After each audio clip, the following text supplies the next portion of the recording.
Okay, here we go. Now we're at Shop Job 2401, and here we're getting into forward and reversing of a three-phase motor.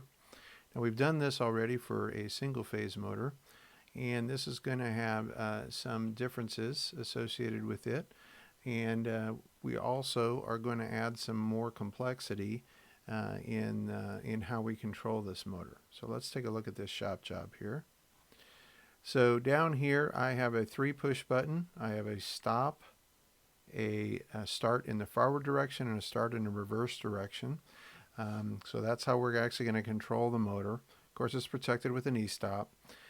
We are also going to count the number of starts in the forward direction and separately count the number of starts in the reverse direction, and that's why we're going to need this reset here from our 2-position selector switch, which we've done in the past. We have added in indications for forward and reverse with a white and a blue light, and of course we have our overload. Now this one is going to be much like a job that we started back in 1401, 1402, and we are going to be concerned with direction change, and we want to limit the operator, or at least to limit the final control element on the direction change, and we use the yellow light to indicate to the operator that there was a direction change that was occurring, and we were waiting on a proper time to stop and go in the opposite direction. Well, we're now using that yellow light for an overload condition as well, and so I'm going to show you a strategy that we can use to extend the functionality of a pilot light by giving it some different behaviors based on the information that it's trying to represent. So a solid yellow light will indicate an overload. A flashing yellow light will indicate that we have a direction change going on, and the operator needs to understand the difference between the two, and that's how we're going to denote the two. Okay, all of that is described down here. Additionally, we have added in a automatic start. So if you have a direction change, if you're running forward and you press the reverse push button, the operator should be able to walk away, and the motor will not engage for 8 seconds. It has to wait for that direction change timer to complete. But once the 8 seconds is complete, then the motor will actually begin to spin in the opposite direction. And so we're calling that an automatic start functionality. And so we're going to look at some strategies on how to do that. So I'm going to go over to, we're going to look at 1402 here.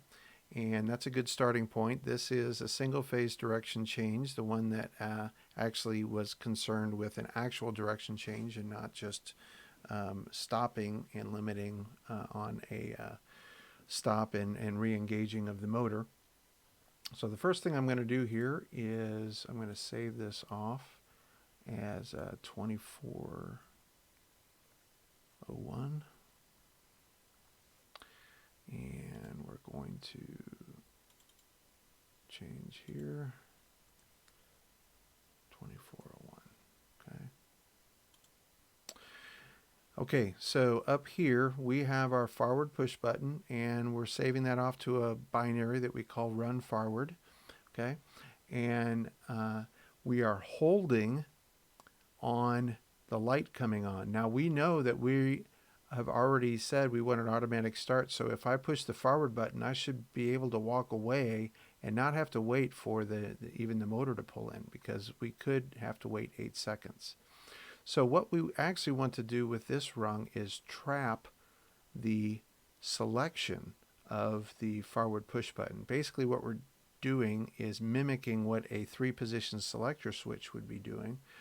So we already have our binary here. If we just take that binary and we bring it down here, now what we're doing is when we push forward, we're going to set this value, and we're going to hold that in until we hit stop or the e-stop currently. Okay, and we're going to do the same thing down here for reverse. We're not going to wait for the light to start. We're just going to trap in that reverse selection. Okay, now if you notice, we have our disablers for change direction here, and the disabler here is no longer needed here because we don't want to disable the operator from making the selection and having to stand there and wait for the 8 seconds. And you know, in this example, it's 8 seconds, but what happens if it's 5 minutes? You don't want the operator to stand there for 5 minutes and wait to have to push the button for the opposite direction or the opposite function, whatever it is. But we're going to reuse this disabler here. We want this to clear out our held pattern, and we want it to be based on the opposite direction. And here's the reason why we're doing this. What we're doing is the operator won't even have to push stop. They could literally just hit the other direction's push button, and it would clear out the selection that was made before, and engage, or at least trap, the selection in the new direction. Okay, so we're just going to bring those like that. Okay, so now we have we're kind of mimicking a 3-position selector switch with push buttons. This one is going to trap in my forward command, and this one is going to trap in my reverse command, and if I select the opposite direction, it's going to reset the other one. Okay, so we've got our code the way we want it there in our first couple of rungs. Now our definition for last direction has not changed. If that forward light comes on, we made it to forward, so we're going to store last forward, and if we make it all the way to reverse, the reverse light would come on, and that would give us a clearing of our last forward, and then it would engage us in last reverse here until we make it all the way till forward. Okay, so that code has not changed. The definition of a direction change has not changed either. So if our last direction was forward and we're trying to select reverse, that is our definition of a direction change, and vice versa for last forward, last reverse, and selecting forward. Okay, so down here we're going to have some changes. For forward, we just have one status input. We're going to have to change some names here. This is going to be our forward status. Okay, and I believe I called that MSF for motor starter forward, and we only have that one set of status contacts in that motor starter, and as a matter of fact, we don't even have to worry about the command anymore. All we are trying to represent here is that the motor contactor has pulled in, and in doing so we're going to turn on that white light. Okay, so here I can get rid of this command and this one. So now this is going to just be renamed to our reverse status, and this is going to be MSF stat, R stat. Okay, so if I get the status for the forward light, it will turn on our forward light for us, and if I get our status for our reverse light, our reverse blue light will come on. Okay, so now here we're going to rename this. This is just going to be our motor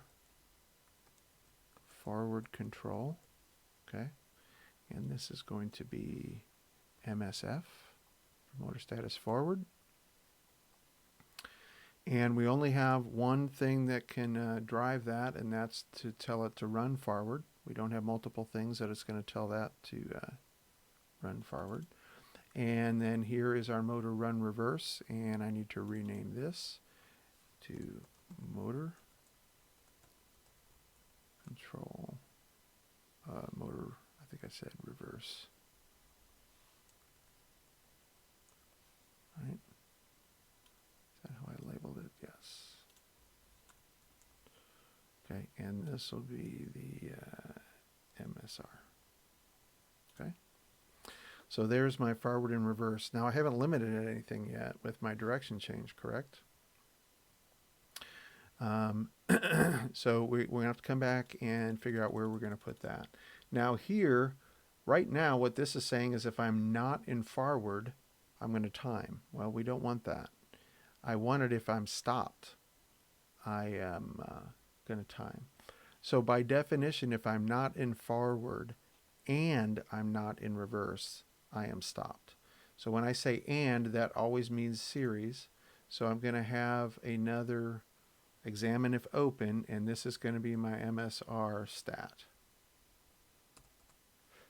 Okay, so what this is saying is if my motor status for forward and my motor status for reverse are both open, therefore I'm stopped, I'm going to start timing, and there's my 8-second timer. Okay, so now let's look at direction change. We have the proper definition for direction change here. Now we don't want to limit it on the operator. We said that up here. We're not limiting the operator on direction change. Well, where do we want to limit? We want to limit on driving the output. So all we have to do is move that direction change disabler down here to our forward and reverse. So even though we're commanding it to forward, we cannot be in direction change. So here we're just going to put our direction change wait time right there, and here we're going to put our direction change wait time right here. Okay. Now this is always good to do. We do not want to ever drive both of these at the same time. Okay, so what we are going to do is do a very, very common thing that we do out in the field is we want to limit driving this output based on that one being off. And we want to limit driving this output based on that one being off. So what I'm going to do is I'm going to add in even another instruction here that is just going to make sure that we're not driving the other direction in the driving the motor in trying to drive it in both directions. We would actually cross phases if we did that. And that is kind of an added protection that we should always do to protect ourselves, to make sure that we do not drive an output.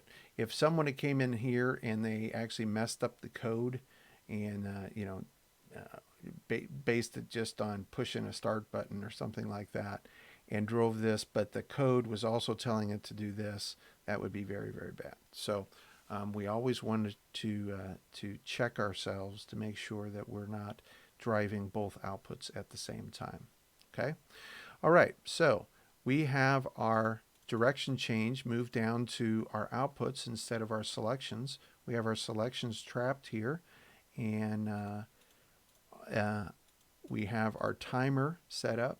Now what we need to do is get our yellow light functionality per our job sheet.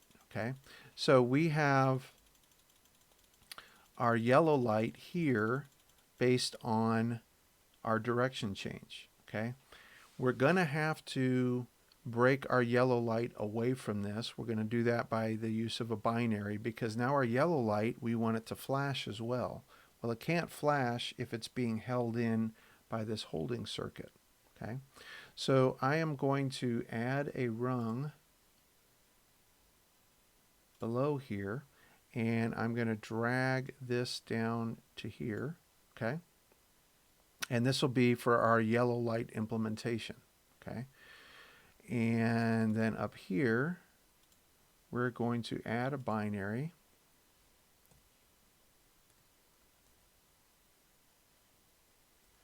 And let's see, let's go to 6. Okay, and this one I am actually going to call direction change, but I can't do that yet because I already have one named direction change. So this one I'm gonna change that to wait. Well, what did I call it on the job sheet? Let's just do it based on what I called it on the job sheet. On the job sheet, well, it's called overload on the job sheet, so let's call it that.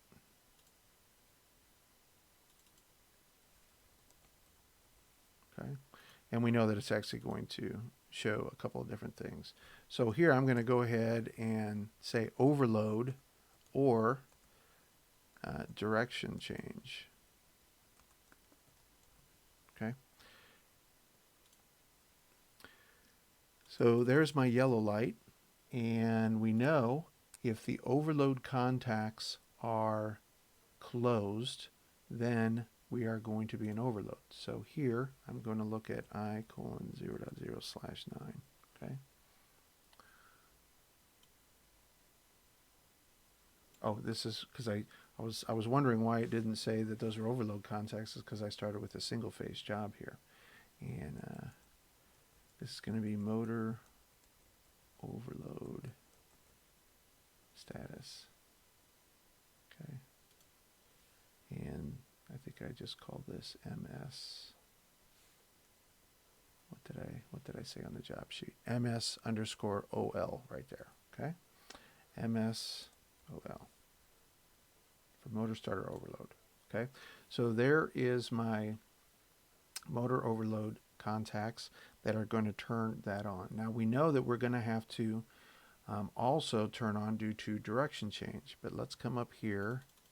Now I can name this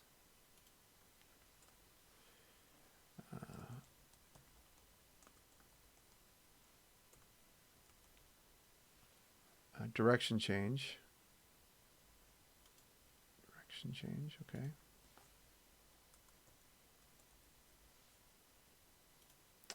So I have a direction change bit, and of course I want to hold on direction change here, not on the overload or on the overload light. Yep. Okay. So now I have a binary here for holding that direction change, and I will be able to then use that here to also turn on my light. Okay. So I have, I'll just use this to copy it down. Okay. Bring this down here. Oh, I don't have my instruction there yet. So I'm going to hit, if you have focus on an instruction, you can hit Control C and then put focus where you want it to go and hit Control V. Oops, I got two things there. Oh, I must have not hit Control C. Okay, so now I have my direction change. So this light's going to come on for an overload status or a direction change status. But I want it to blink for the direction change status. So for us to make this blink, we need to look at a truth table. So let's come over here, and we've explored truth tables a little bit, but if we line up a truth table here, these are integers. These are the base 10 equivalent for these binary setups. Okay, so this would be in a word bit 0, bit 1, bit 2, and bit 3. And if we set up the truth table, if you recall, in the rightmost column, we would just alternate 0, 1, 0, 1, 0, 1, 0, 1. And then in the next column over, we double up 0, 0, 1, 1, 0, 0, 1, 1, 0. Okay. Now, if we take the equivalent of all of these binary numbers and convert them to decimal, we're going to come up with the number 0. And if we come up with the equivalent of all these binary numbers and come up with its decimal equivalent, we're going to get a 1. Come up with these, we're going to get a 2. As we go through the decimal counting, we are going to go through this pattern. Well, if you notice bit 0, what is it doing every time the integer changes from an even to an odd to an even? It's going from a 0 to a 1 to a 0 to a 1 to a 0. So we have a timer running that is a 8-second timer. So I have a truth table showing here that it is timing for 8 seconds. And during that 8-second time period, the first bit in that, bit 0, is going to alternate between 0 and 1 and 0 and 1 and 0 and 1 and 0 and 1. Well, that's our definition of flashing. So it's going to, we're going to be able to use this accumulated value in our timer to make the yellow light flash. Let me show you how to do that.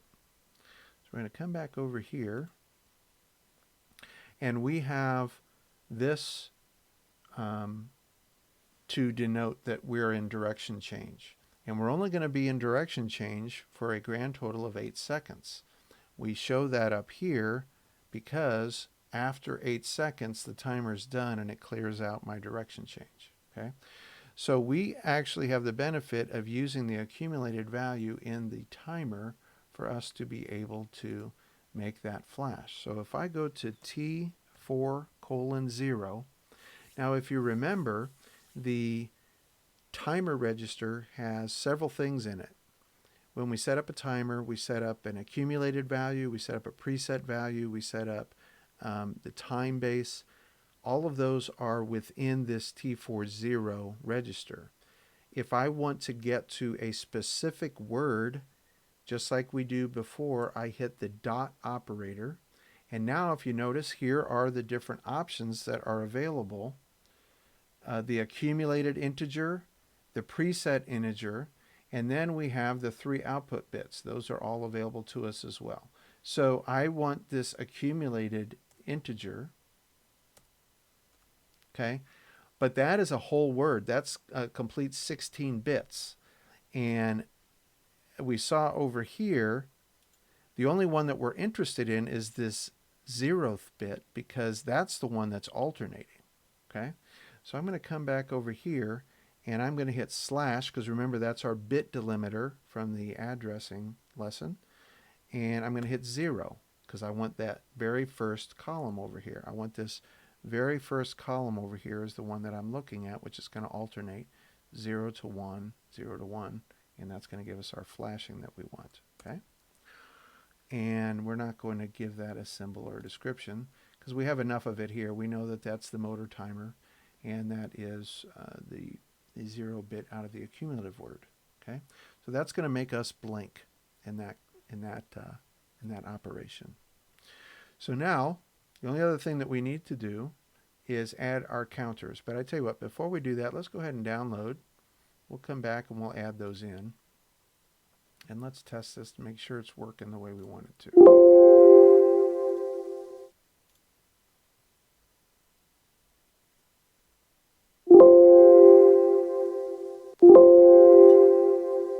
Okay, so now I'm going to come up to the top here and I'm going to hit the forward button. And what that's going to do is it's going to set this to true, and as soon as it does, it's going to hold in that forward selection.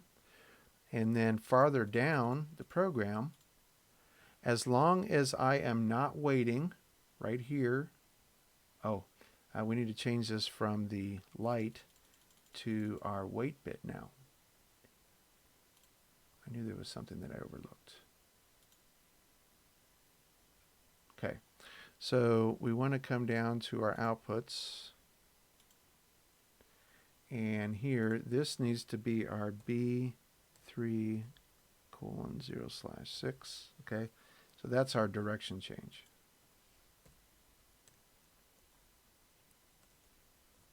Okay, so that's what we need there instead of the yellow light. Okay, all right, now we'll download.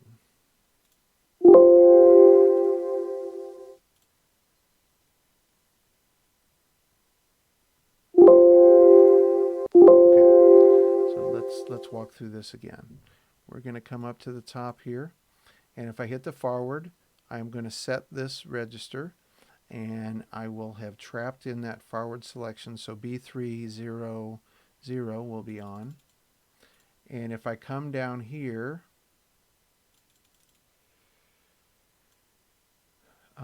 if that comes on, as long as I'm not in a direction change event, and I'm not driving in reverse, I'll go ahead and drive my forward. Okay, so let's watch that line as I hit my, let me get my camera up here. Okay, I'm going to do that again and hit stop. And I'm going to come up here. Okay, so I'll hit the forward button,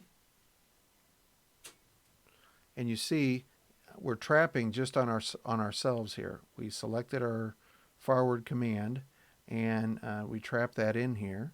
And then down here, the B300 came on. We weren't in a direction change event, and we weren't driving the opposite direction. So we went ahead and ran in forward. Okay. So now I'm going to hit stop, and we're going to come up here and look at reverse. Going to hit my reverse push button, and you can see that I'm trapping in that reverse selection, and I came down here and I have my reverse command, and I was not in a direction change event, and I had hit stop, so I wasn't in that forward output drive, so I went ahead and put it into reverse. Okay. And you can see I cleared out my timer because my motor is in reverse. I'm going to go ahead and hit stop, and you'll notice I am not in forward and not in reverse, so now my motor is timing. Okay, so that's how we can accomplish that. So now I'm going to come back up here, and I'm going to select forward. Okay, now without hitting stop, I'm going to just go ahead and hit reverse.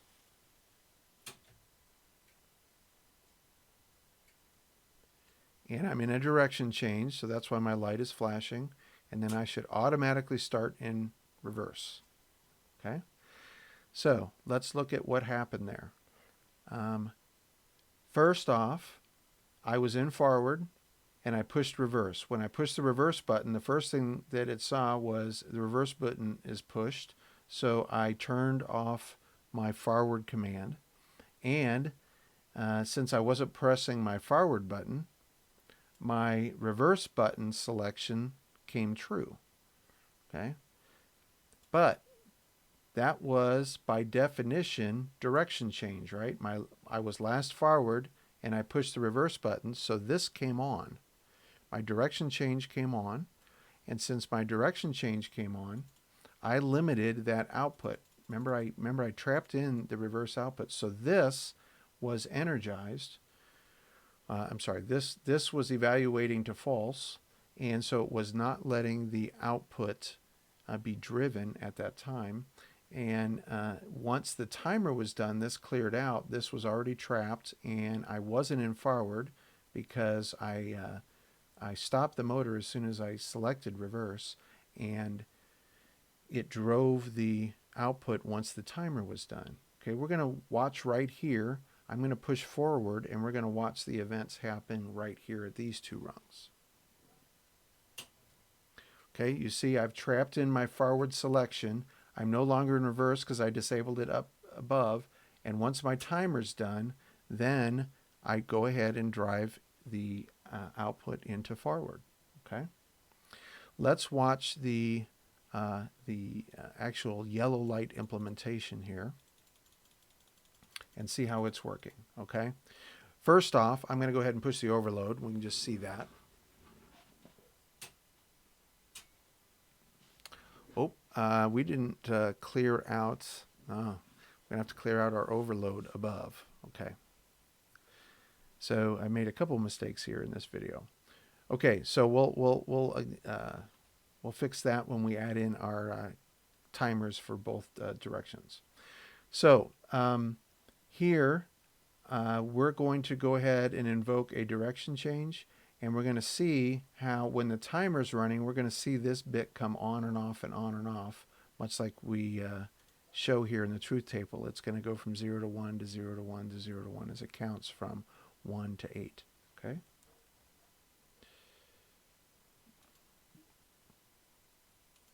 Okay, so let's go ahead and select the opposite direction. And you can see that accumulated values going from 0 to 1 based on the integer representation. And then once we're done, it stops flashing and invokes us in the opposite direction. Okay? So how can we fix our overload situation? Well, The problem is overload never cleared out my selection. So as soon as I let go of the button, it is, it is going to go right back to the selection that I had. So all I need to do is add a disabler up here for the overload condition. So I'm going to go offline and go up to the top.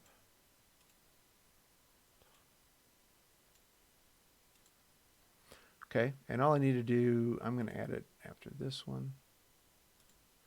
This is going to be my overload. And I actually want it to be based on the contacts that are coming back. Okay, so as long as they're open, that means I can select that. And here.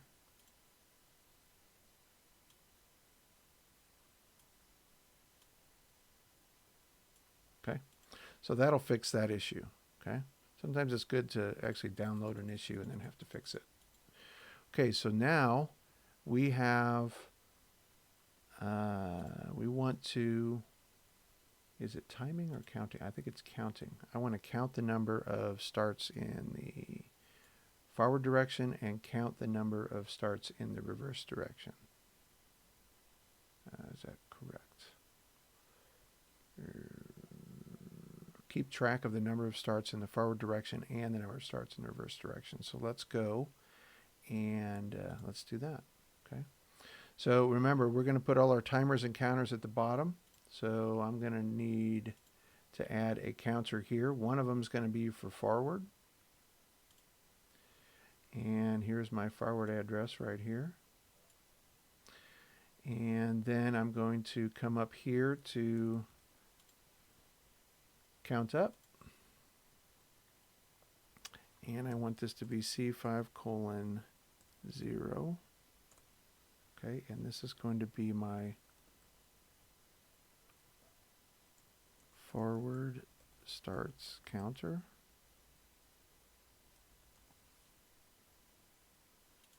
And I'm just going to call this FWD CTR.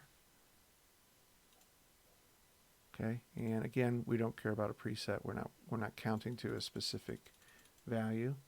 And then I'm going to come here and I'm going to hit Control C, Control V, and I'm just going to change this to the other direction, which is 8. And we cannot go to the same counter, or there's going to be counting on top of each other. And so I want this to be my reverse. Oops.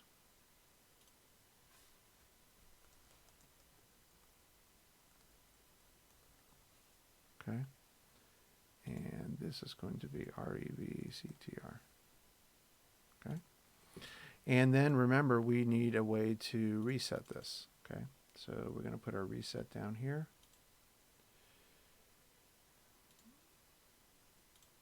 And let's see what I wanted for that. I wanted B to equal count and A to equal reset. Okay, so it's different from the other job. So I'm trying to get you to think through this. So if A is reset, come over here to our 2-position selector switch. A is closed. So we want to reset on closed, which means we want to examine if closed. Okay, so examine if closed, and this is going to be my 2-position selector switch. Okay, and we're going to need to rename this. This is going to be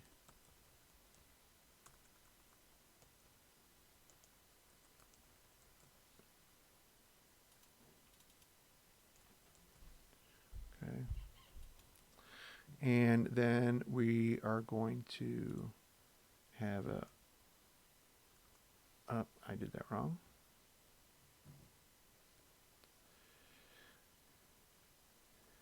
Delete here. I'm going to come over to the timer counter tab and get the RES instruction. And this is going to be for C5:0. We could add another rung, but even simpler is we just put a rung branch in here and bring it around my instruction. Give our focus to this lower corner. And then we can put another reset instruction here for C5:1. Okay. Okay, so let's download this. We'll check our overload and our counter.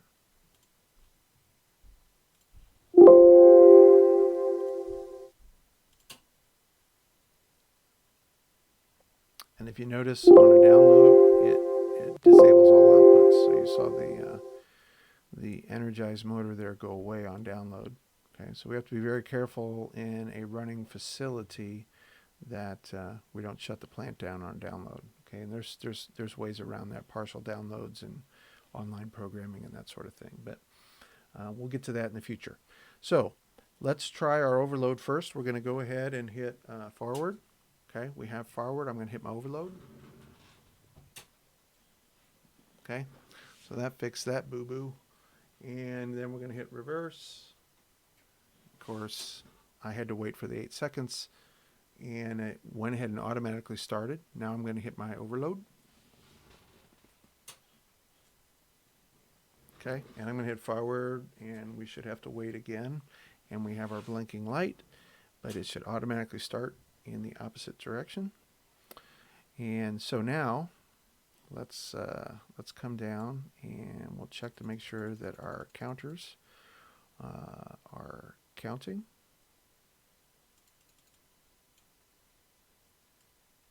Oh, they weren't counting because I have my 2-position selector switch in the reset position. So that's something to be very cognizant of. Now, in the field, if you did have a 2-position selector switch as a reset, it would be a momentary and not a maintaining switch. So it would be much like starting a car. You would rotate it to reset, and when you let go, it would spring return back to the position that is the non-reset position. But I'm going to go ahead and flip this, so now it'll keep track of our starts and stops, and I'm going to scroll up here a little bit so we can look at these. Okay, so I'm going to go ahead and change some directions here.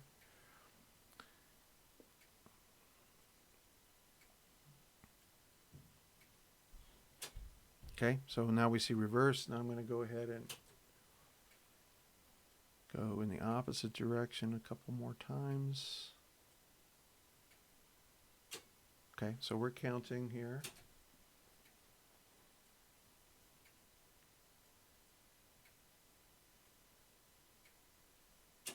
There we go. Okay, so I'm going to go ahead and hit stop. And the only other thing we need to do is check resetting the counters. Now, we kind of already know that it works because I had it on when we started the motor in each direction. But just to show that, well, I'm trying to show the counters and the reset in the same screen here. But if you see this one get energized, you know the one below there. And you'll be able to see that both of these values will be reset. Okay, so that is Shop Job 2401, and I hope you like that. This one is the one that students actually think is kind of cool because it has that automatic function that you can walk away. You can push the opposite direction, walk away, and then it automatically starts for you. So I hope that helps. We'll see you in the next video.